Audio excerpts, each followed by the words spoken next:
नमस्कार दोस्तों, इस वीडियो में हम हरियाणा की करंट अफेयर को पढ़ेंगे।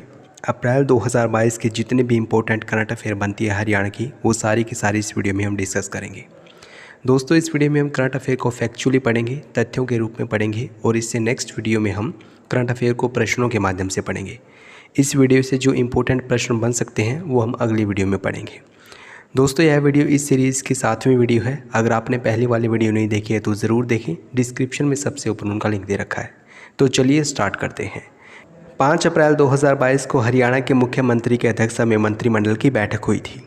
इस बैठक में 3 राज्य पुलिस पुरस्कारों के प्रस्ताव को मंजूरी दी गई। ये 3 पुलिस प्रस्ताव कौन कौन से हैं? वीरता के लिए मुख्यमंत्री पदक दिया जाएगा, जाँच में उत्कृष्टता के लिए गृह मंत्री पदक दिया जाएगा, और अन्य बेहतर कार्य के लिए हरियाणा पुलिस उत्तम सेवा पदक दिया जाएगा। तो याद रखें, 3 पुलिस पदक कौन कौन से घोषित किए गए हैं, जिनको मंजूरी दी गई है। वीरता के क्षेत्र में मुख्यमंत्री पदक, जांच के क्षेत्र में गृह मंत्री पदक, और अन्य बेहतर कार्य के लिए दिया जाएगा हरियाणा पुलिस उत्तम सेवा पदक। यहाँ से प्रश्न कैसे बन सकता है? पूछा जा सकता है कि हाल ही में हरियाणा सरकार ने 3 राज्य पुलिस पुरस्कारों की घोषणा की गई है। तो बताइए, वीरता के क्षेत्र में किस पदक से नवाजा जाएगा हरियाणा के पुलिस अधिकारियों को? तो इसका सही जवाब होगा मुख्यमंत्री पदक। वीरता के लिए मुख्यमंत्री पदक दिया जाएगा। इस प्रकार से प्रश्न बन सकते हैं यहाँ से। 4 अप्रैल 2022 को चौधरी चरण सिंह हरियाणा कृषि विश्वविद्यालय के कुलपति प्रोफेसर BR कंबोज ने विश्वविद्यालय के फोम निदेशालय में 84 लाख रुपए की लागत से बने सीड प्रोसेसिंग प्लांट व कंट्रोल रूम का उद्घाटन किया है। सीड प्रोसेसिंग प्लांट व कंट्रोल रूम, सीड का मतलब बीज, तो बीज से संबंधित कंट्रोल रूम है, कहाँ पर स्थापित किया जाएगा? जो कृषि विश्वविद्यालय वहीं पर स्थापित किया जाएगा। यानी कि सीड प्रोसेसिंग प्लांट व कंट्रोल रूम कहाँ पर स्थापित किया है? चौधरी चरण सिंह हरियाणा कृषि विश्वविद्यालय में, जो कि हिसार में स्थित है। 1970 में इसे स्थापित किया गया था, लेकिन 1991 में इसका नामांकन किया गया चौधरी चरण सिंह हरियाणा कृषि विश्वविद्यालय। चौधरी चरण सिंह हरियाणा के भारत के 7वें नंबर के प्रधानमंत्री थे। उन्हीं के नाम पर इस विश्वविद्यालय का नाम रखा गया है। ओके, तो याद रखें, सीड प्रोसेसिंग प्लांट व कंट्रोल रूम का उद्घाटन कहाँ पर किया गया है? चौधरी चरण सिंह हरियाणा कृषि विश्वविद्यालय में, और इसके कुलपति कौन है? डॉक्टर बलदेव राज कंबोज। इस नए प्लांट की मदद से विश्वविद्यालय कम समय में ही अधिक और गुणवत्तापूर्ण बीज किसानों को मुहैया करा सकेगा। यानी कि किसानों को अच्छे प्रकार के बीज उपलब्ध कराने के लिए इसे स्थापित किया गया है। मुख्यमंत्री मनोहर लाल खट्टर ने कहा है कि प्रदेश के उत्कृष्ट खिलाड़ियों के लिए खेल कोटे के अंतर्गत राज्य सरकार ने ग्रुप C के कुल नौकरियों में 3% आरक्षण बहाल करने का निर्णय लिया है। यानी कि जो अच्छे खिलाड़ी हैं, जो स्टेट लेवल पर या फिर सेंट्रल लेवल पर या फिर इंटरनेशनल लेवल पर बहुत अच्छा प्रदर्शन करते हैं, उन खिलाड़ियों को उन खिलाड़ियों के लिए ग्रुप C में 3% आरक्षण दिया जाएगा। और प्रदेश में श्रेणी घ की यानी कि ग्रुप D की नौकरियों में पहले से ही 10% आरक्षण मौजूद है। तो याद रखें, जो उत्कृष्ट खिलाड़ी हैं उनके लिए ग्रुप C की भर्तियों में 3% आरक्षण दिया जाएगा, और ग्रुप D की भर्तियों में 10% आरक्षण दिया जाएगा। हरियाणा सरकार अपने पदक लाओ पद पाओ कार्यक्रम के तहत भविष्य में भी उत्कृष्ट खिलाड़ियों को नौकरियां प्रदान करेगी। इस कार्यक्रम को आप ज़रूर याद रखें। पदक लाओ पद पाओ कार्यक्रम 2012 में इसे हुड्डा सरकार के द्वारा लॉन्च किया गया था। इसके नाम से स्पष्ट है, यानी कि जो खिलाड़ी अच्छे पदक लाएगा उसको सरकारी नौकरियों में पद दिया जाएगा। ठीक है ना? जो अच्छा प्रदर्शन करेगा स्टेट लेवल पर, इंटरनेशनल लेवल पर या फिर सेंट्रल लेवल पर, उस खिलाड़ी को सरकारी नौकरी दी जाएगी। इस कार्यक्रम के तहत 2012 में ये कार्यक्रम लॉन्च किया गया था।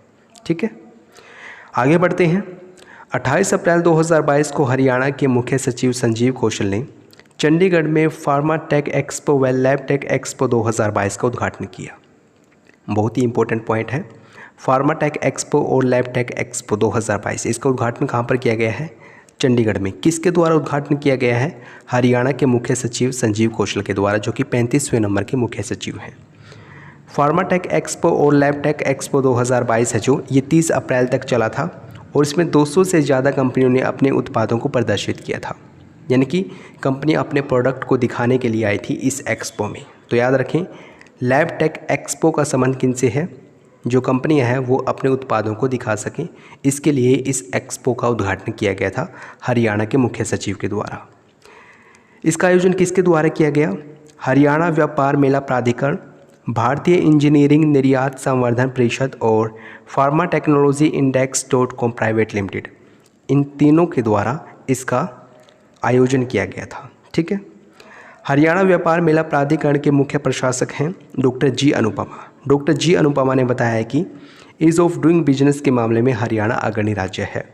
एक रिपोर्ट थी ईज़ ऑफ डूइंग बिजनेस, ये रिपोर्ट अब जारी नहीं की जाती, लेकिन इससे पहले जारी किया जाता था विश्व बैंक के द्वारा, अब इसको बंद कर दिया गया है। ठीक है। ईज़ ऑफ डूइंग बिजनेस की रिपोर्ट है जो वो बताती थी कि कहाँ पर बिजनेस किया जा सकता है, कहाँ पर कोई स्टार्टअप स्टार्ट किया जा सकता है, यानी कि बिजनेस करने के लिए अच्छी जगह या फिर अच्छा देश कौन सा है, ये बताती थी ease of doing business report. विश्व बैंक के द्वारा ये जारी की जाती थी, लेकिन अब इसको बंद कर दिया गया है। हरियाणा सरकार के चकबंदी विभाग द्वारा पंचकुला के रेड बिशप पर्यटन केंद्र में राज्य भर के कुल 18 पटवारियों को अर्थात कानूनगों को सम्मानित किया। कितने पटवारियों को सम्मानित किया गया है? 18 पटवारियों को। किसके द्वारा? चकबंदी विभाग के द्वारा, और इसका आयोजन किया गया था पंचकुला के रेड बिशप पर्यटन केंद्र में। ठीक है। राजस्व एवं आपदा प्रबंधन विभाग के राज्य मंत्री अनूप धानक ने बताया है कि उप मुख्यमंत्री दुष्यंत चौटाला ने इससे पहले जींद में भी बेहतरीन कार्य करने वाले पटवारियों को सम्मानित किया था। तो याद रखें, राजस्व एवं आपदा प्रबंधन विभाग के राज्य मंत्री कौन हैं? अनूप धानक हैं। चकबंदी विभाग के निदेशक कौन है वर्तमान में? आमना तस्नीम। आप इनका नाम भी ज़रूर याद रखें। ओके, ये पॉइंट आप ज़रूर याद रखें, पटवारी की परीक्षा के लिए मोस्ट इंपॉर्टेंट पॉइंट है ये। 18 पटवारियों को सम्मानित किया गया है। शिक्षा और शोध को बढ़ावा देने के लिए मानेसर में इंस्टीट्यूट ऑफ इमर्जिंग टेक्नोलॉजी की स्थापना की जाएगी। तो याद रखें, इंस्टीट्यूट ऑफ इमर्जिंग टेक्नोलॉजी कहाँ पर स्थापित किया जाएगा? मानेसर में, और इसका उद्देश्य है शिक्षा और शोध को बढ़ावा देना। हरियाणा विधानसभा अध्यक्ष ज्ञानचंद गुप्ता ने वर्ष 2022-23 के लिए विधानसभा की 13 विभिन्न कमेटियों के गठन की अधिसूचना जारी की है। विधानसभा की 13 नई कमेटियाँ गठित की गई हैं। वर्ष 2022-23 के लिए इनको गठित किया गया है। ओके, और किन के द्वारा गठित किया गया है? हरियाणा विधानसभा के अध्यक्ष ज्ञानचंद गुप्ता के द्वारा। इन कमेटियों के अध्यक्ष कौन कौन से हैं, आइए देख लेते हैं। विधानसभा की नियम समिति के अध्यक्ष बनाया गया है ज्ञानचंद गुप्ता को, यानी कि जो विधानसभा के अध्यक्ष हैं उन्हीं को विधानसभा की नियम समिति का अध्यक्ष बनाया गया है। विधानसभा के उपाध्यक्ष कौन हैं? रणबीर सिंह गंगवा। रणबीर सिंह गंगवा को आवास समिति का पदेन अध्यक्ष बनाया गया है। लोक लेखा समिति के लिए वरुण चौधरी को चुना गया है। लोक लेखा समिति का अध्यक्ष किसे बनाया गया है? वरुण चौधरी को। दीपक मंगला को जन स्वास्थ्य, सिंचाई, बिजली और लोक निर्माण की कमेटी का अध्यक्ष मनोनीत किया गया है। स्थानीय निकाय और पंचायती राज संस्थान की कमेटी के लिए नरेंद्र गुप्ता को अध्यक्ष बनाया गया है। ये पंचायती राज से संबंधित है, आप इसे ज़रूर याद रखें। पटवारी की परीक्षा में या फिर ग्राम सचिव की परीक्षा में पूछा जा सकता है। ईश्वर सिंह को अनुसूचित जाति, अनुसूचित जनजाति और पिछड़ा वर्ग कल्याण कमेटी का अध्यक्ष बनाया गया है।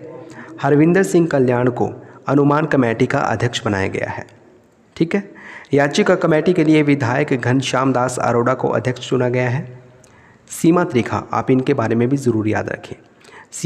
सीमा त्रिखा को शिक्षा, तकनीकी शिक्षा, व्यापारिक शिक्षा, चिकित्सा शिक्षा और स्वास्थ्य सेवा कमेटी का अध्यक्ष बनाया गया है, ज़रूर याद रखें इन्हें। भारत भूषण बत्रा को वर्ष 2022-23 के लिए हरियाणा विधानसभा की सरकारी आश्वासन कमेटी का अध्यक्ष बनाया गया है। असीम गोयल की बात करें तो वर्ष 2022-23 के लिए इनको सार्वजनिक उपक्रम कमेटी का अध्यक्ष चुना गया है। और रामनिवास को हरियाणा विधानसभा की अधीनस्थ विधायी कमेटी का अध्यक्ष मनोनीत किया गया है।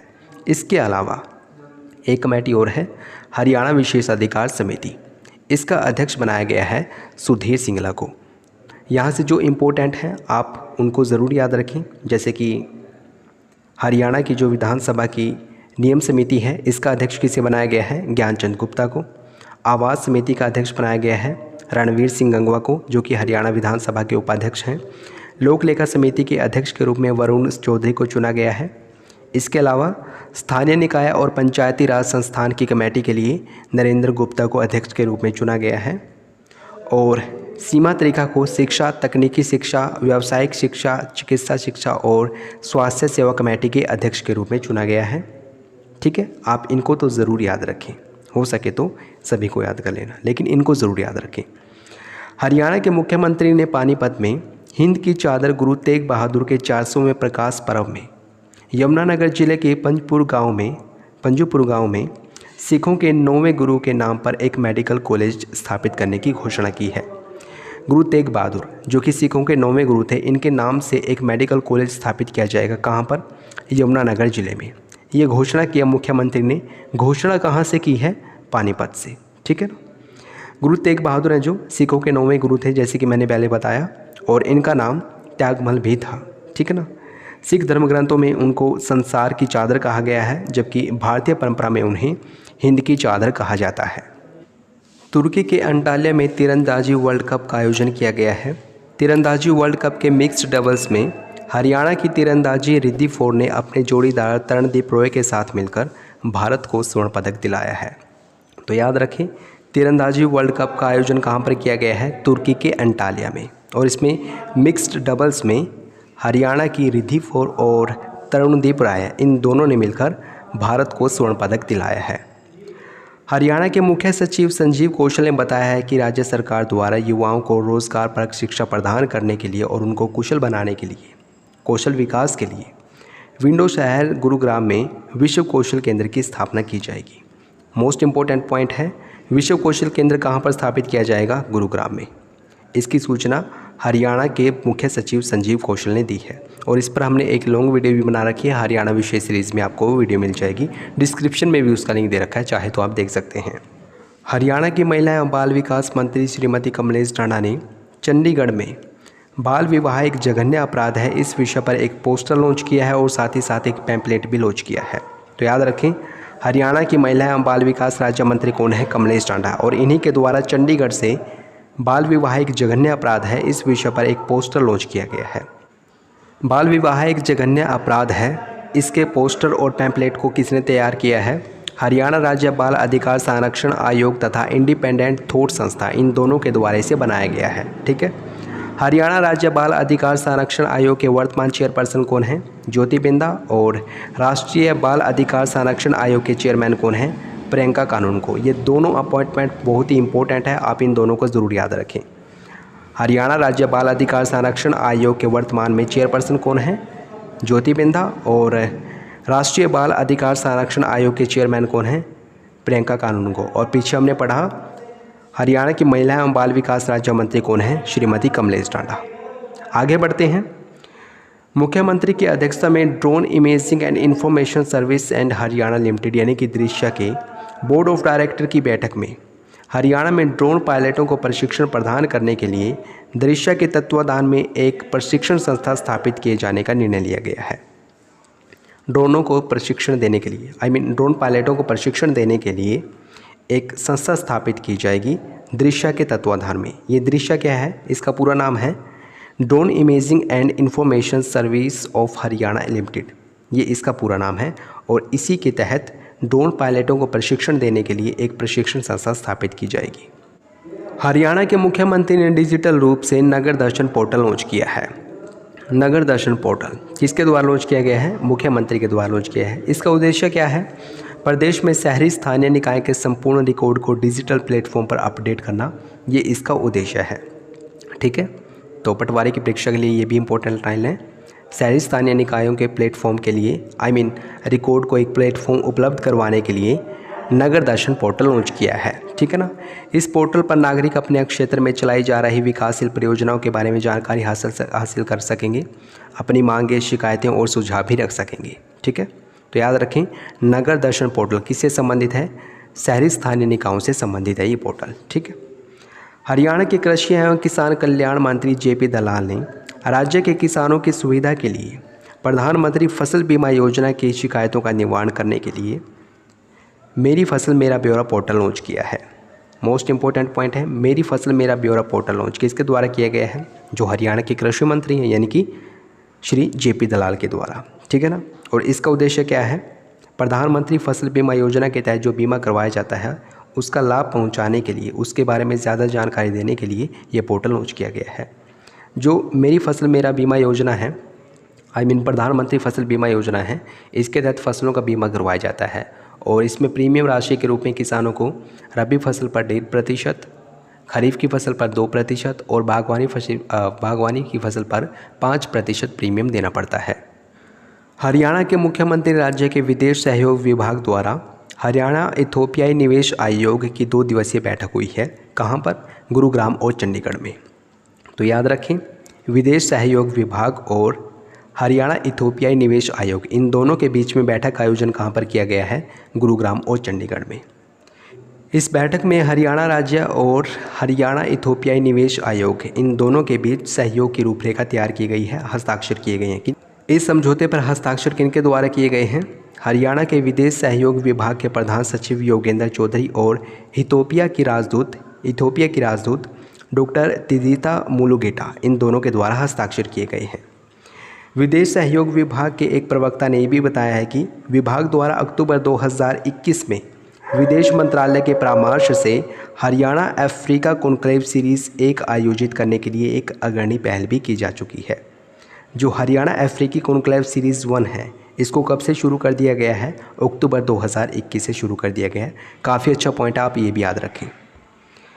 इस कॉन्क्लेव में इथोपिया सहित अफ्रीकी महाद्वीप के 12 देशों ने पार्टिसिपेट किया है। हरियाणा जन स्वास्थ्य अभियांत्रिकी विभाग के अतिरिक्त मुख्य सचिव हैं AK सिंह। AK सिंह ने बताया कि हरियाणा ने हर घर नल से जल मिशन के टारगेट को पूरा कर लिया है। ये टारगेट कब तक था? 2024 तक, लेकिन हरियाणा ने 2022 में ही इसको कंप्लीट कर लिया है। और इस उपलब्धि के साथ ही हरियाणा इस मिशन में सर्वश्रेष्ठ प्रदर्शन करने वाले 3 टॉप राज्यों में शामिल हो गया है। ठीक है ना। सबसे पहले इस मिशन को इस लक्ष्य को किसने हासिल किया था? गोवा ने। हर घर नल से जल सबसे पहले किसने पहुंचाया था? गोवा ने। और हरियाणा भी इसमें शामिल हो गया है। ठीक है। 7 अप्रैल 2022 को हरियाणा के मुख्यमंत्री ने वर्ष 1991 से 1993 तक बहादुरगढ़ जिले के सेक्टर 2 में जो कश्मीरी पंडितों के परिवारों द्वारा खरीदी गई ज़मीन थी, उनको उनका हक दिलाने के लिए मिशन वचन पूर्ति लॉन्च किया है। मोस्ट इम्पोर्टेंट पॉइंट है ये मिशन वचन पूर्ति। ये किनसे संबंधित है? वर्ष 1991 से 93 तक बहादुरगढ़ जिले के सेक्टर 2 में कश्मीरी पंडितों के परिवारों के द्वारा कुछ ज़मीन खरीदी गई थी। उस ज़मीन का हक दिलाने के लिए ही मिशन वचन पूर्ति लॉन्च किया गया है। और किसके द्वारा लॉन्च किया गया? ये हरियाणा के मुख्यमंत्री ने इसकी घोषणा की है। 7 अप्रैल 2022 को ही उत्तर भारत राज्यों में पुलिस समन्वय को और अधिक मजबूत करने के लिए, क्राइम पर अंकुश लगाने के लिए और अन्य गंभीर मुद्दों पर चर्चा करने के लिए गुरुग्राम में उत्तरी क्षेत्रीय पुलिस समन्वय समिति की बैठक का आयोजन किया गया। तो याद रखें, उत्तरी क्षेत्रीय पुलिस समन्वय समिति की बैठक का आयोजन कहाँ पर किया गया? गुरुग्राम में किया गया। कब किया गया था इसका आयोजन? 7 अप्रैल 2022 को।